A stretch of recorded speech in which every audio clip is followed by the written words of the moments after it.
All right, we're back with the Life Principles Daily Bible. It's put forward by Charles Stanley.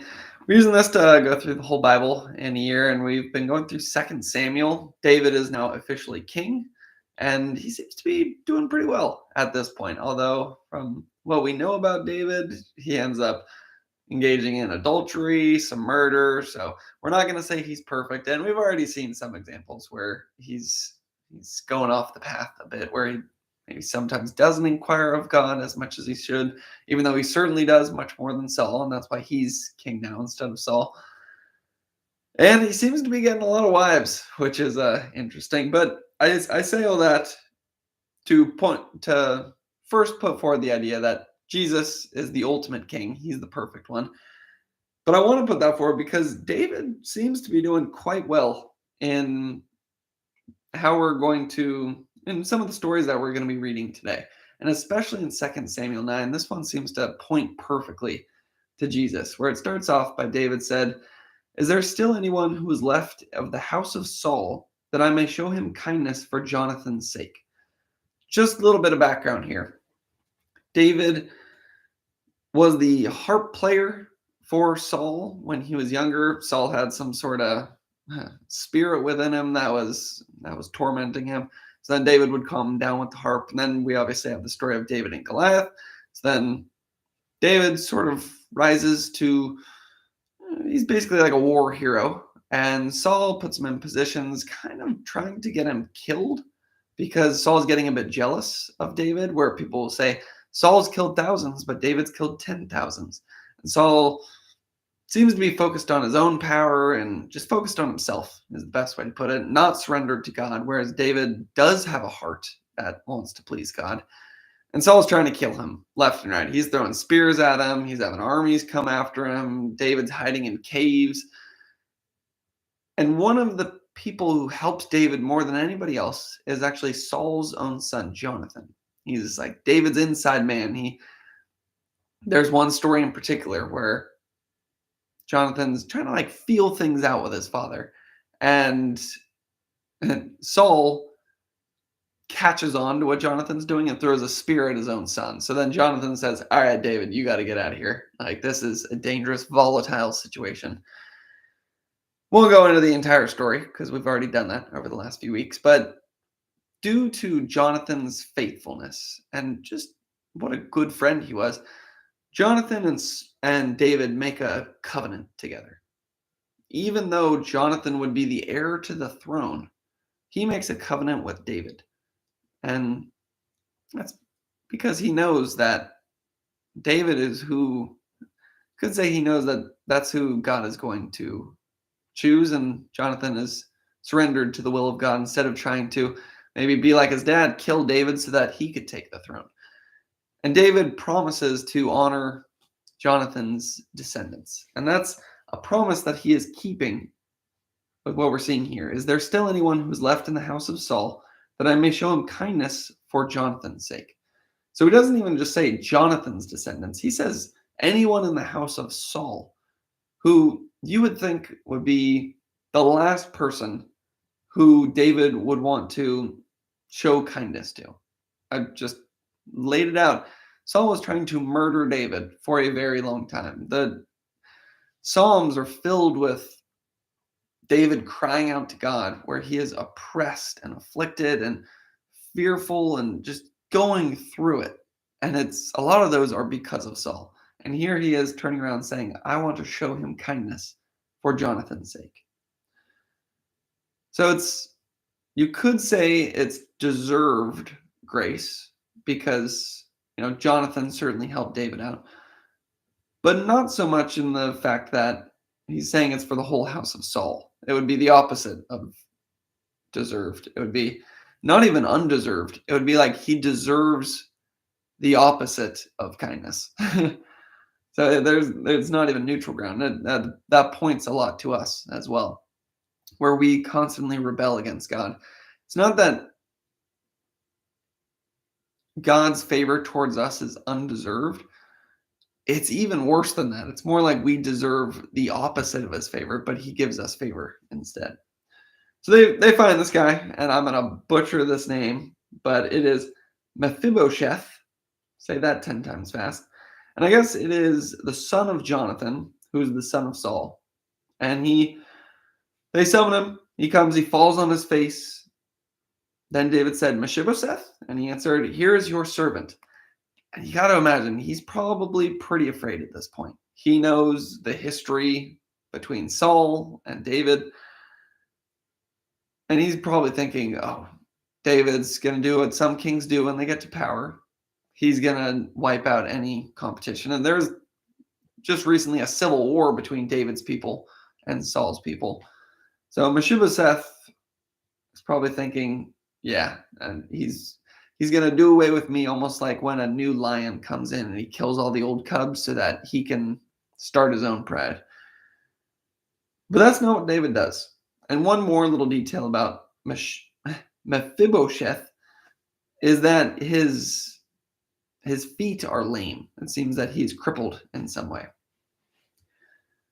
But he says, here's your servant. So David said to him, do not fear, for I will surely show you kindness for Jonathan your father's sake, and will restore to you all the land of Saul your grandfather, and you shall eat bread at my table continually. What an offer here. And being somewhat of an introvert who wouldn't want to be eating with, promising myself to eat dinner with almost anybody, but especially not some stranger, and especially not the stranger of someone who used to be your enemy. David is saying, you shall eat at my table continually. And he's going to give back the land that was once Saul's. Then he bound himself and said, what is your servant that you should look upon such a dead dog as I? And here we clearly see the connection with the gospel. I have to look at his name every time I say it, Mephibosheth. We are crippled. We cannot stand before God. We were his enemy. We have no right to anything, but he gives back to us out of his own kindness. It's the first thing that David says is, so that I may show him kindness.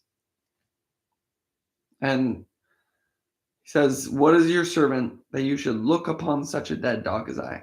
That is the correct posture we should have before God. Why would you even take me back? I don't deserve it at all.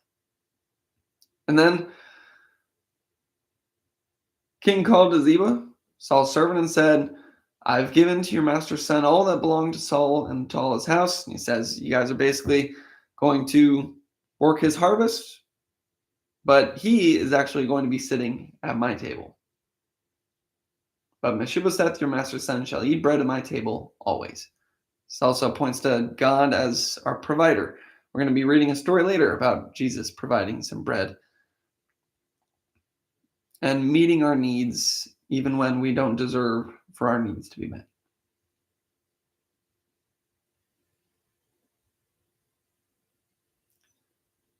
So Mephibosheth dwelt in Jerusalem, for he ate continually at the king's table, and he was lame in both his feet.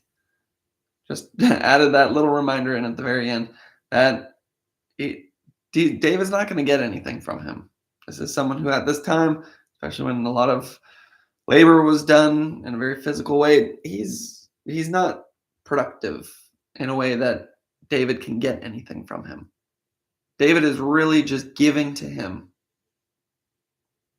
to show kindness. And that's what Christ does to us. Now, David tries to show this kindness to the people of Ammon. The king of the people of Ammon died, and Hanan, his son, reigned in his place. Then David said, I will show kindness to Hanan, the son of Nahash, as the father showed kindness to me. So David sends some people out, but these aren't Israelites or David's own people. So they view this as ulterior motives. They think, oh, he's just coming to spy out the land. They let their fear and their pride take over instead of their humility, like Mephibosheth, who was able to accept that kindness and that grace, knowing he didn't deserve it, which you have to put your pride aside in order to accept God's grace. Because It reminds us of how unworthy we are. Whereas the people of Ammon, they don't want that. They say, no, he's trying to come in here. He's going to spy out the land. And what they do is that they actually cut the half of the beards off of David's people. And then it seems like they cut their garments too, so that their butts might be showing or something, just shaming them. And they go back. And then they realize, ooh, we just probably made David pretty angry. And he probably has quite a reputation at this time for being a war hero. So they're thinking, all right, we got to bolster up our defenses. So they get the Syrians, and we're back into some war. But when Joab saw that the battle line was against him before and behind, he chose some of Israel's best and put them in a battle array against the Syrians. So that the battle line was against him before and behind. So it seems like they're almost surrounded at this point. There's two different fronts. So he takes the best of the people he put under the command of. So he puts them in a battle array, and the rest of the people he put under the command of Abishai, his brother, that he might set them in battle array against the people of Ammon. It seems like, okay, they're in the front and the back, so we're going to split up our forces to be able to account for these two different fronts coming in. Here's where it gets good. Then he said, if the Syrians are too strong for me, then you shall help me. But if the people of Ammon are too strong for you, then I will come and help you. Be of good courage, and let us be strong for our people and for the cities of our God. And may the Lord do what is right in his sight, or do what is good in his sight. See what's going on here? As saying, all right, if you start losing the battle, I'll come and help you. If I start losing the battle, you come and help me. Then he says, be of good courage. Let us be strong for our people, for the cities of our God, and may the Lord do what is good in his sight. So many different things we can pull out of this. So the first one, you help me, I'll help you, is a pretty good model for a relationship. And it's one of the reasons that it is good for man not to be alone. It's because you're going to have down days, and it's helpful to have someone who can bring you up. Obviously, the ultimate person we want to run to during those down days is God. But I'd be lying if I said that it is not helpful to have like a Christian community, friends, girlfriend, probably spouse is the best example of this, who can kind of just carry some of the weight when it becomes too heavy for you. Obviously, both of you want to put all of that weight onto Christ. And maybe that's what your friend or companion should be doing, is saying, hey, it seems like it's very hard for you. I'm not going to take it. I'm not the one who's going to heal or help you, but let's bring this to God. And maybe that's the ultimate way that we help those who are under attack and seem to be losing the battle, as we remind them where our strength comes from. Because when you're having one of those down days, it's hard to get yourself there. And ultimately, that's what you want to do, get to the point where you're like David, where when you have an army coming after you because the king is trying to murder you, you cry out to God. That's a terrific instinct to have. But maybe, especially for less mature Christians like myself, it's still very helpful to have a community of people around you that you can rely on, who can point you back to Christ when it's not that you forget, but it's that you just maybe don't even want to. So there's that aspect. And then it says, be of good courage and let us be strong. Why? For our people and for the cities of our God. So it's, hey, there's people who depend on us. There's cities who depend on us. Let's not be strong for our own glory and our own might and our own pride, but let's be strong for them. Let's have courage for them. Yes, the battle's against us. We're surrounded, but let's have courage because our people need us. Ultimately, they need God. And that's why I love the last line. And may the Lord do what is good in his sight. That just once again puts it forward, almost like Jesus in Gethsemane saying, your will be done.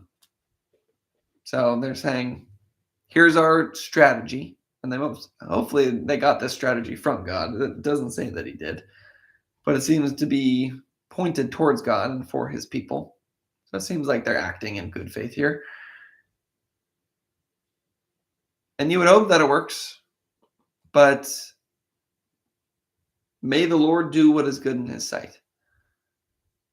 And I like that because it says that, yeah, we might be under attack and we might have a community of people around us. We might bring it to God. And it might still feel like we're losing. It might feel like we're overwhelmed. And maybe it's one of those days where you just chalk up the L and say, today wasn't my day, and we'll try again better tomorrow. Or at least we'll try to turn it around the last hour of the day. And doesn't make up for lost time, but the time is lost, so you might as well do what you can in the moment. Getting a little cliche now. But sometimes God will let you go through adversity. And it's not a guarantee that he is going to, you can almost guarantee that he is not going to take all adversity from you. Because it's in these challenges that we run back to him, that we rely on him, that our faith grows stronger.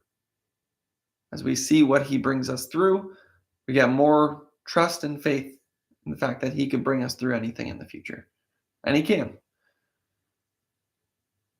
The only way out is through. So when it feels like you're under attack, when it feels like you're losing and surrounded, it's tempting to want to run away. But it's better to maybe lean on some of your Christian community, lean on God as much as you can, have faith, trust in him, put away your fear, put away your pride, and have courage. Because there's people who need you. Ultimately, they need Jesus, but perhaps they need you to point them to him.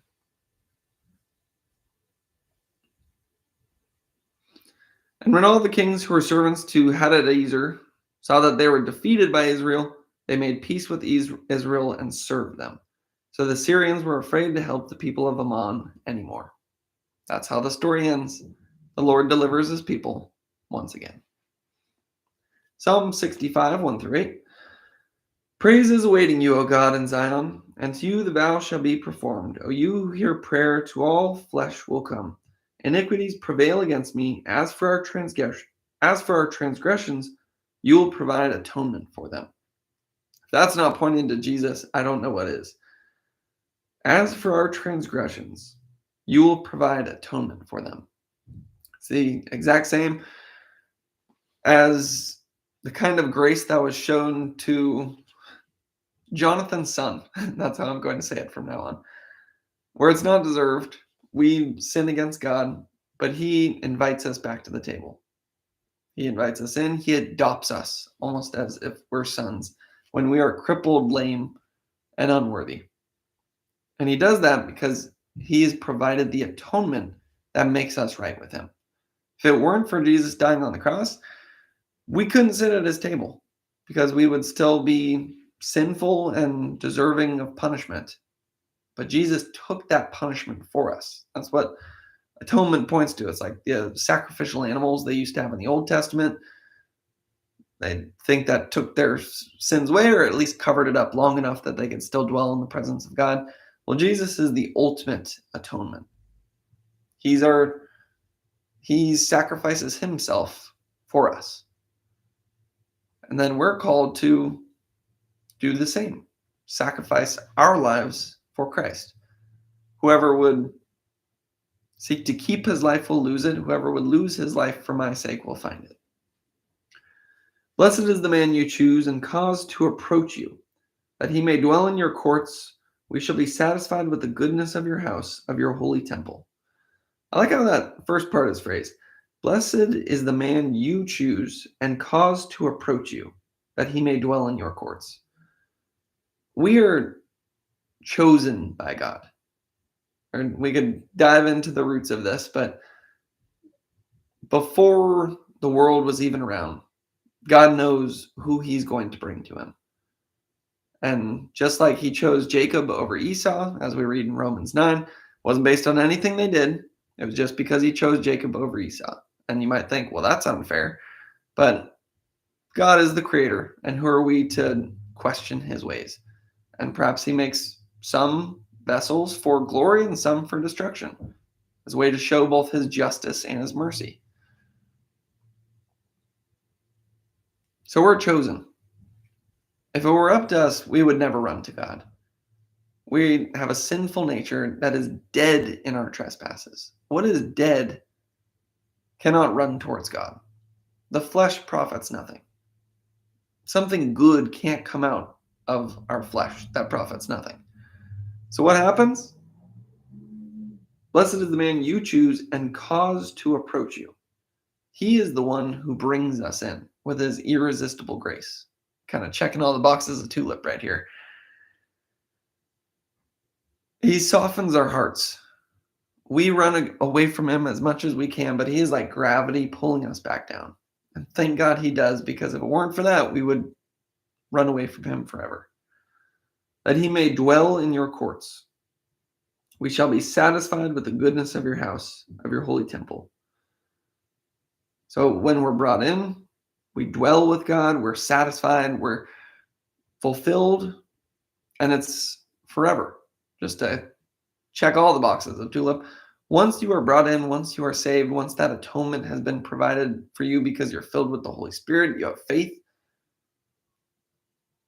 you'll never be lost. You might say, well, what about the people who it seems like they're saved and then they turn away from God? I forget who says it, but it says, he left us, so he was never one of us. If you run away from God, means you were never saved in the first place. Assuming you don't ever find your way back. But once you are saved, you can rest knowing that it wasn't anything you did to find God. It was him who pulled you in. So there's nothing you could do to run away from God. He's got you. And you can feel secure in that. By awesome deeds and righteousness, you will answer us, O God of our salvation, you who are the confidence of all the ends of the earth and of the far-off seas, who established the mountains by his strength, being clothed with power, you who still the noise of the seas, the noise of their waves, and the tumult of the peoples. They also who dwell in the farthest parts are afraid of your signs, who make the outgoings of the morning and evening rejoice. The one that stands out is similar to what we're going to be reading in John. You who still the noise of the seas, the noise of their waves, and the tumult of the peoples. God is what brings peace to the chaos. Just about 30 minutes ago, there must have been a front coming through here, and the trees were just howling. And now, looking outside, there is not a leaf moving at all. That is what God does in our lives. It is chaos, it is a whirlwind, and it is for as long as we are running away from him, that as long as we're off of the path. And that can even still happen after you're saved, where for whatever reason, maybe you're having a down day, and you try to make yourself feel better by covering up the suffering in some cheap and easy way. That's a temptation.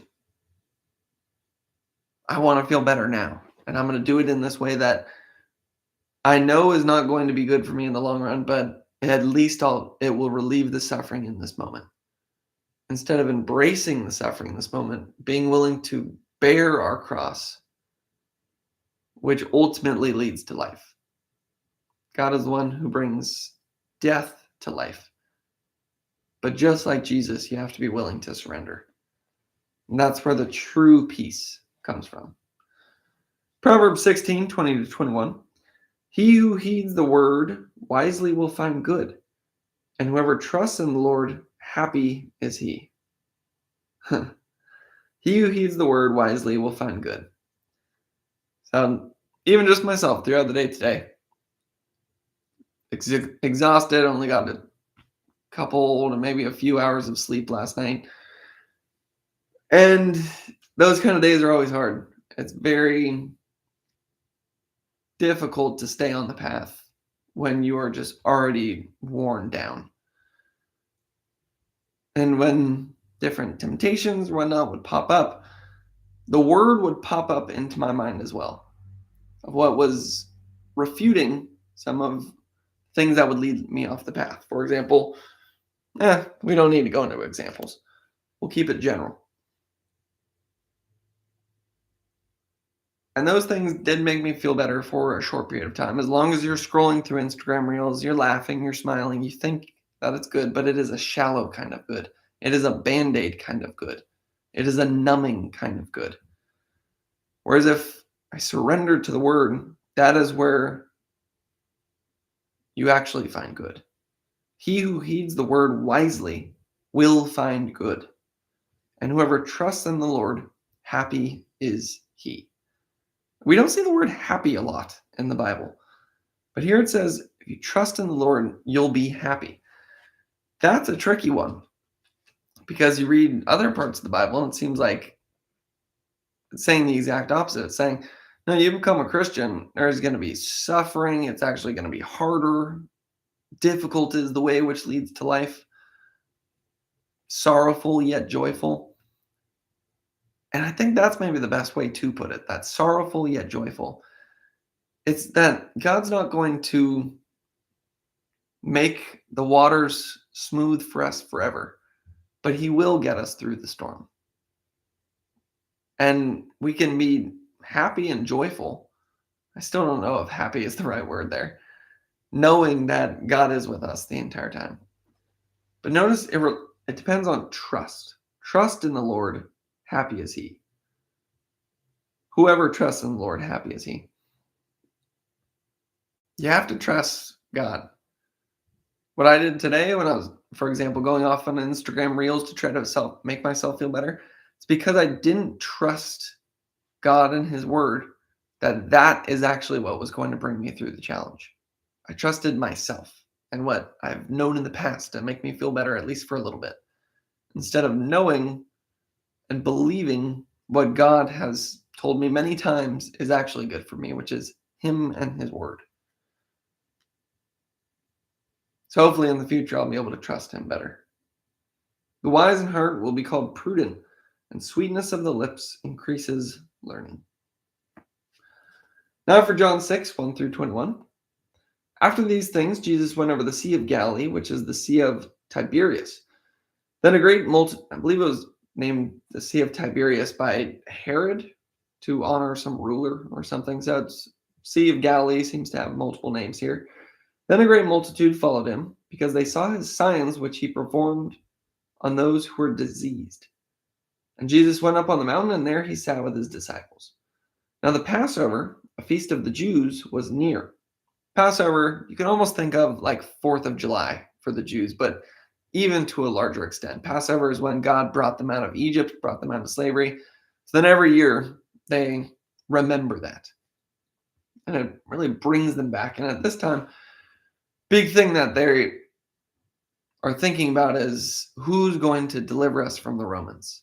So each Passover around this time probably meant even more because they're thinking God delivered us from the Egyptians, Passover.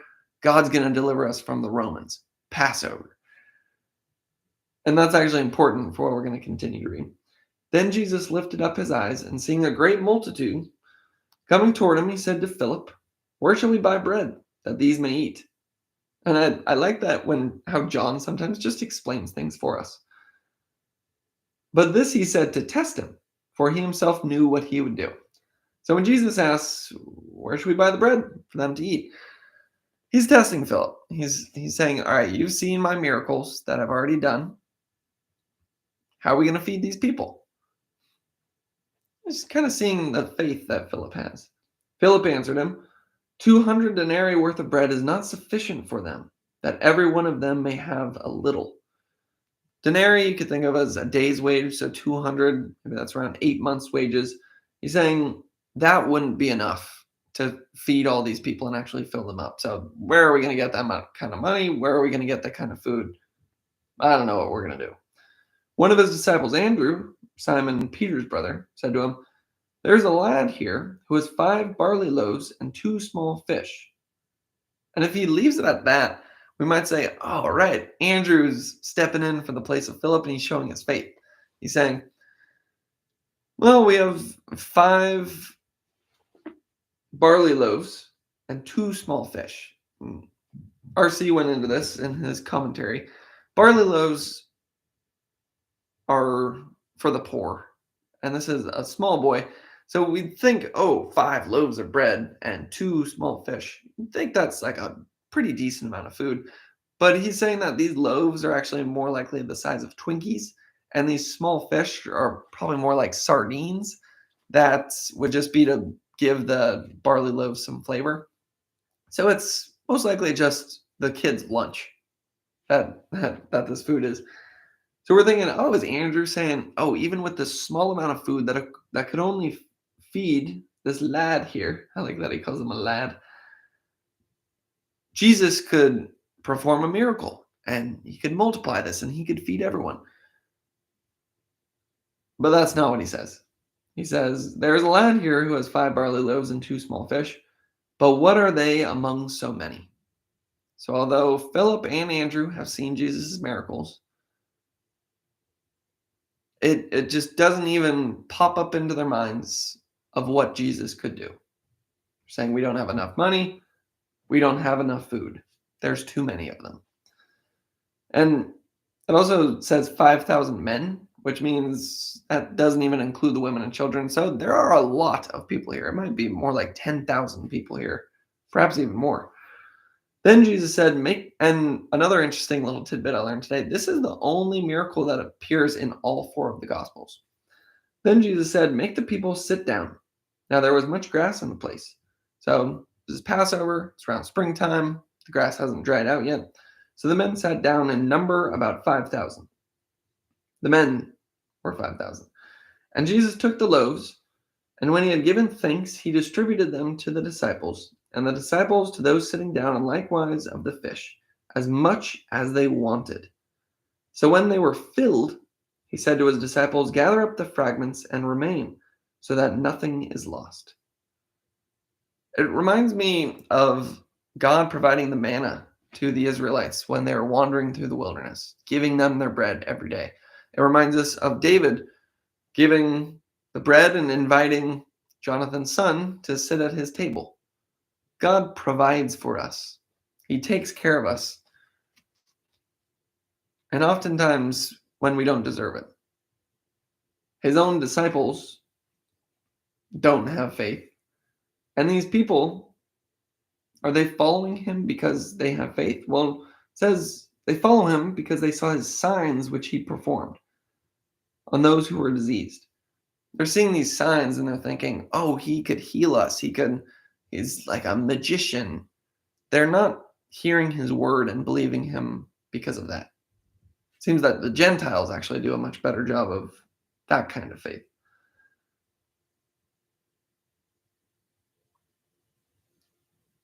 But they were filled. He said to his disciples, "Gather up the fragments that there remain so that nothing is lost." Therefore they gathered them up and filled 12 baskets with the fragments of the 5 barley loaves, which were left over by those who had eaten. Then those men, when they had seen the sign that Jesus did, said, "This is truly the prophet who has come into the world." So the people realized, wait a second, this guy just fed 10,000 people with 5 loaves of Twinkie bread and 2 sardines. He's the prophet that's come to save the world. It's Passover. God's about to deliver us from the Romans. This is it. Therefore, when Jesus perceived that they were about to come and take him by force to make him king, he departed again to the mountain by himself alone. What a verse right there. It's almost like Satan in the wilderness saying, you don't have to go through the crucifixion. You don't have to follow God's plan. I'll give you all the kingdoms of the world. All you have to do is bow down to me. It's the people saying, we want you to be king. But in order to do that, you're going to have to go along with our will instead of God's will. You're going to deliver us from the Romans, which is what we think you should do, instead of delivering us from sin and death, which is actually a much greater enemy. And it just shows that God's ways are higher than our ways. His thoughts are higher than our thoughts. And that we should trust his plan because his plan is better than ours. This also shows us that God provides and we continually lack faith. And that's something that probably is difficult for people when they read a story like this. This is something else that RC was talking about in his commentary, where some people might say, oh, there's actually maybe half the crowd brought food, and then Jesus gave this moral lesson, and that this little boy who's willing to share his lunch, he used that to influence people into wanting to share their lunch. So then everyone was fed, and it was a big moral lesson. Or you might even go to the extreme and say there was trickery involved, that there was a cave in this area, and they stocked it up with a bunch of bread and fish, and Jesus had his sleeves out like this, and there was a disciple underneath his cloak, like feeding bread and fish into it, and it was like a magic trick. Blasphemy. Jesus is God. Why would he not be able to do this? And it's our rational mind that tries to think of those explanations. But it's perfectly rational to believe that God could multiply some bread and fish. Let's just follow the logic here. If God is real and created the entire universe and created life itself, why in the world would it be hard for him to make some bread and sardines? That'd be nothing to him. So the real question isn't, could Jesus multiply fish and loaves? The real question might be, is Jesus God? Well, he is. This is the infallible word of God. And this over and over and over again tells us that Jesus is God. It's one of the things that has amazed me, that I heard somebody say, oh, the Gospels don't actually say that Jesus is God. And then as I've been reading the Gospels, I'm thinking that is the most ridiculous position I've ever heard in my entire life, because the Gospels are literally just the story telling us that Jesus is God. On top of that, God himself says that Jesus is God. This is my beloved Son, in whom I am well pleased. I'm sort of getting into some of the stuff we would have covered yesterday if I went through the Gospel of John, but felt the little nudge from the Holy Spirit to wrap it up when I did. So it's God that says Jesus is his Son. It is the scriptures that say Jesus is the Son. This is what Moses points to. This is what a lot of the Old Testament points to, is Jesus.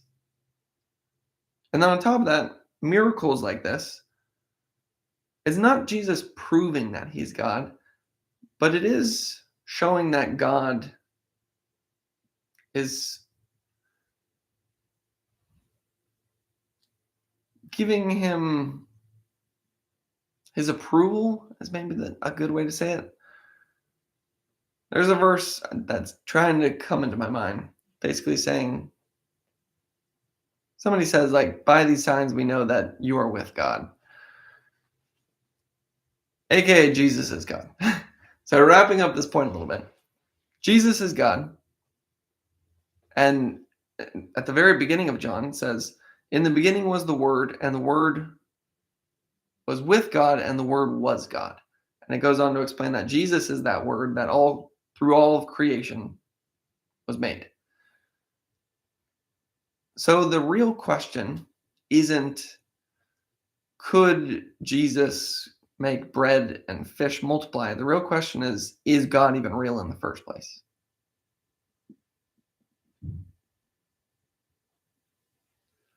To wrap it up even better, whatever you believe on that, it is perfectly rational to say that if God is real, and if he created the entire universe, it would be completely rational to say he could multiply some bread and fish. I gotta tighten up that idea. Let's make this one a little tighter. Now when evening came, his disciples went down to the sea, got into the boat and went over the sea toward Capernaum. And it was already dark, and Jesus had not come to them. And just a little background here. The sea is about 600 feet below sea level. And around the Mediterranean, you could have these mountains where wind would be able to funnel through. It's almost like when you put your thumb over the end of a hose and then the water starts shooting out faster. That could happen along the sea. And some of Jesus' disciples are professional fishermen. They've spent their lives on the sea.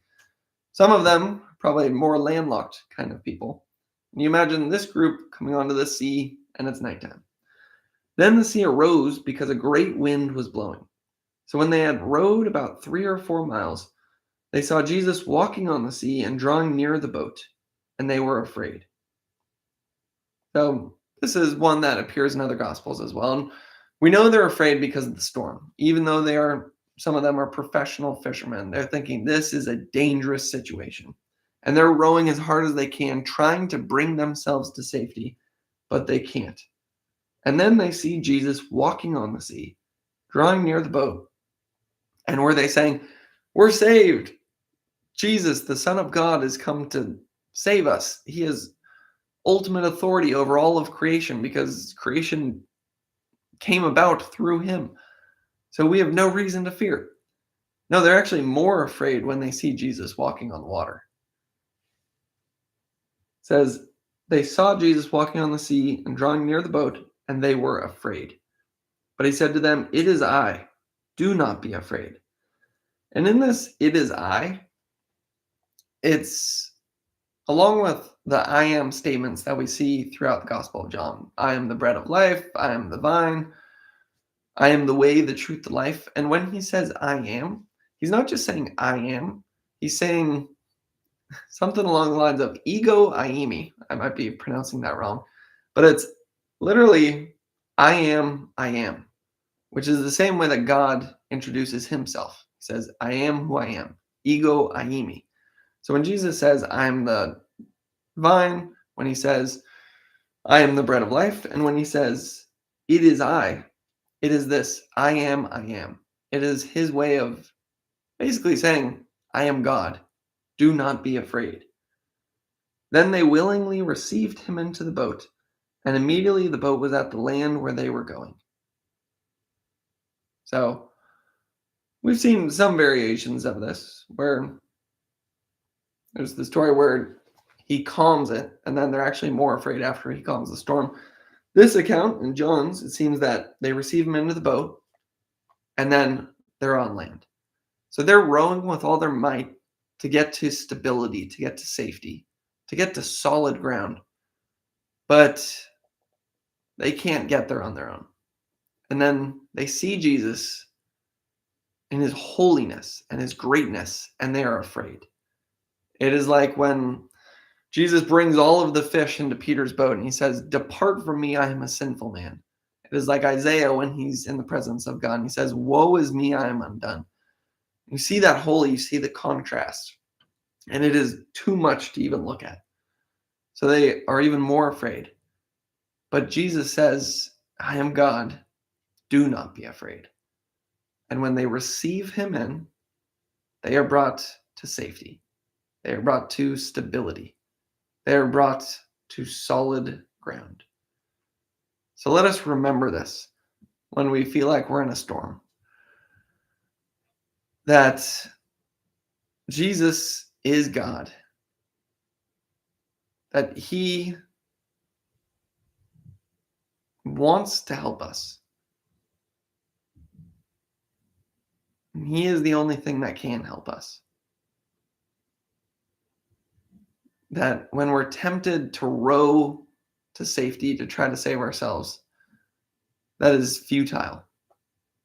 What we need to do is trust in the Lord, for happy is he, because he who heeds the word wisely will find good. Do not be afraid. Instead, be of good courage, and let us be strong for our people and for the cities of our God. And may the Lord do what is good in his sight. In Jesus' name, amen.